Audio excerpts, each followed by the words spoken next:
You know, it was interesting last night listening to Wisconsin Governor Scott Walker.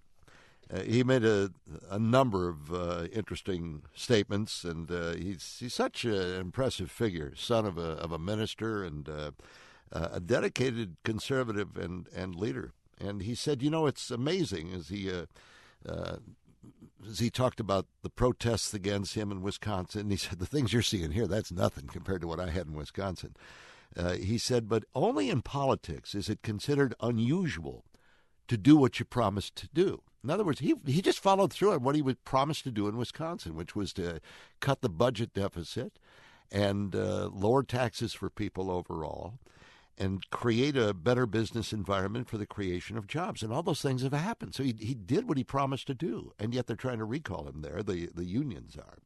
He also made a comment, though, that was very interesting. I reflected on this as I heard some of the would-be bullies outside of the San Marino Club last night with their shouts, their derisive shouts at anybody who was anywhere near them and dared even show up against their wishes. And that is that Scott Walker said, never personalize your differences. He said he told the story about, for instance, his mother, over 70 years old, who gets accosted in grocery stores. His two sons, both in high school, get the same kind of treatment. He told the story about last fall. He was out in the afternoon one day raking leaves with his sons and one of their friends, and a guy came by, rolled down the window, and flipped him the bird while he's driving by, just like that. He was out with his sons and son said, Dad, did you see that? And then they asked him why. He didn't have a response. And Governor Walker said, well, there's no sense responding. Something good will come of it. Don't worry about it. And he says, I truly believe that for every person like that, there are many more who support what I do. And so I respect their disagreement, and I don't have to like the way they say it, but that's their choice, and it reflects on them and not me. Then he says, within the next 10 minutes, he says, as luck would have it, two cars come by blowing their horns. And both of them, the driver rolls down the window and he sees Walker. This is at his personal residence now. Driver rolls down the window, a hand comes out, and the kids and he are looking and going, oh, here we go again. And both times the driver held the thumbs up sign for him. And the kids turned after that and said, how did you know? And he said, I told you. He said, don't pay attention always to the loudest. They're not the ones who are telling the true story, the full story. Man who I know appreciated that was a man sitting next to me at the table last night, Mike Bishop, the former Senate Majority Leader, now a candidate for Oakland County Prosecutor. Good of you to join us again on the program. How are you?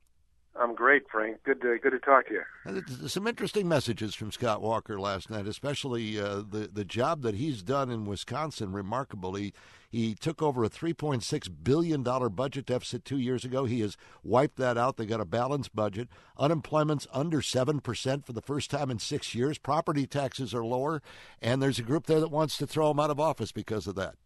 And what does he get? He gets thrown out of office for doing exactly what he said he was going to do. It's pretty amazing, really, when you think about it. Well, you know, another amazing fact is, too, he said last night that 10%, when he took office, 10% of the businesses polled in his state thought the state was on the right path. And he recently polled this year, they now say 94% of them say that they're on the right path. So he's turning that state around one day at a time, and he's showing real leadership. And he's doing it with, I think, the courage of nothing I've ever seen before. And there really was a very personal person last night. Didn't show any kind of panic in his eyes at all. You could tell he was at peace with himself. He knew exactly what he was doing, and you couldn't help but admire him for it. You know, it's interesting you say that. That was sort of the feeling I had about him too, is that he was at peace with everything that he has done, and there was no fear. He had no fear about this recall, even though the unions are mounting a $70 million campaign to run him out of office. Well, I think he believes that, you know, he passes the man in the mirror test. He did exactly what he said he was going to do. He knows that his decisions and his leadership in many cases will not be popular, but in the end, he knows it's best for his state, and the proof is becoming clear in Wisconsin. He has turned that state around, and like you said, he's erased a $3.6 billion budget deficit. And I'll tell you, having been through that experience myself, that is not easy, especially the way he did it. He reduced the size of government and reduced taxes at the same time, and he brought instant relief to that state on day one. I can't help but to just stand in awe at what he's done there. So, what do you make of the uprising from the labor union movement that we're seeing repeated here in Michigan as well? I can't help but to think that the politics in the state have become worse than I've ever seen them. The environment is more caustic, more venomous than I've ever seen in any election.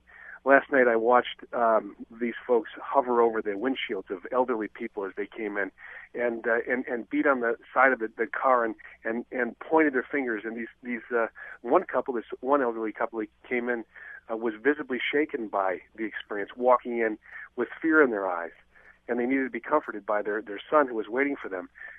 Thank goodness for the good folks at the Troy Police Department who were able to hold that group back. But I guarantee you, if the Troy Police were not there, that would have been an ugly scene. It could have been, and it's sad. And it's just yelling at anybody in particular and the nasty messages. And then you see some of the people out there have got kids 6 and 7 years old that appear to be in tow, and you wonder what that message is sending out to the youngsters. Well, it's sad. I've been in politics for not a long time, but long enough for my kids to know what it's all about. And I often feel like I have got to shelter them from some of it. But it's worse than it's ever been. And we don't talk about issues anymore. We talk about personalities and personal lives, and we just like to destroy people. Not just their political popularity, but their personal reputation is now on the table. And there's no reservation whatsoever to attack. Mike Bishop, thanks so much for the time. We appreciate it. I hope that doesn't enter into your campaign this fall for Oakland County prosecutor. No, I'm going to keep it as positive as possible, and I hope that your listeners go to MikeBishop.com and visit me as often as they can. All right, see you later. Good to see you last night. Thank you. Mike Bishop, same here. Mike Bishop, the former Senate Majority Leader. Let's grab a couple of phone calls, if we may, here at 800-859-0957. Mike in Detroit. You're on the Frank Beckmann Show. Hello. Hello, how are you? I'm good. How are you? Oh, not too bad. I used to work for Country Fresh about 7 years ago, and they bought Melody Farms. I don't know if you're familiar with that or not. Yeah, well, I remember the names, yeah. Well, Melody Farms was Teamsters, and we bought that company, and all it was a bunch of rented trucks and drivers.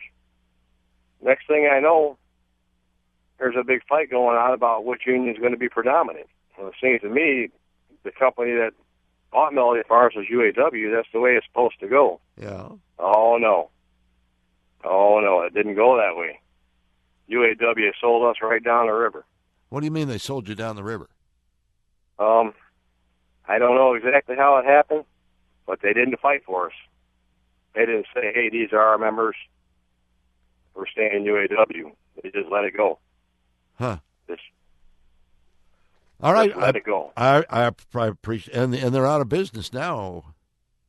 Or no? Melody Farms Country Fresh finally realized what a mistake it was to try and use that name and just shut down the name. But right. Country Fresh is still there. Right. All right. Thank you for the call. Appreciate it, Mike. Let's go to Oak Park. Steve, you're on the Frank Beckmann Show. Hello. Yeah, here's a really weird one. I worked for a video production company a few years ago, and we were bidding on shooting and producing a TV commercial to promote union membership in southern states. Mm-hmm. So we bid the job using union crew and union talent, but it cost too much. It was far too expensive. So we had to figure out a way to do the production by using non-union crew and non-union talent. Classic, huh? Isn't that amazing? Yeah. It's just the irony. It was crazy, and we had to keep it all very, very, very quiet. But doesn't that tell you kind of something? Yeah, exactly right. And it's very Michael Moore-ish is what it is. He does the same sort of thing. I appreciate the story. Thank you, Steve. Got to run for a quick break here on the Beckmann Show on News Talk 760. Coming up, a new sweepstakes. Can you win $1,000? We'll tell you how you might have an opportunity with Doug Rothwell from Business Leaders for Michigan next.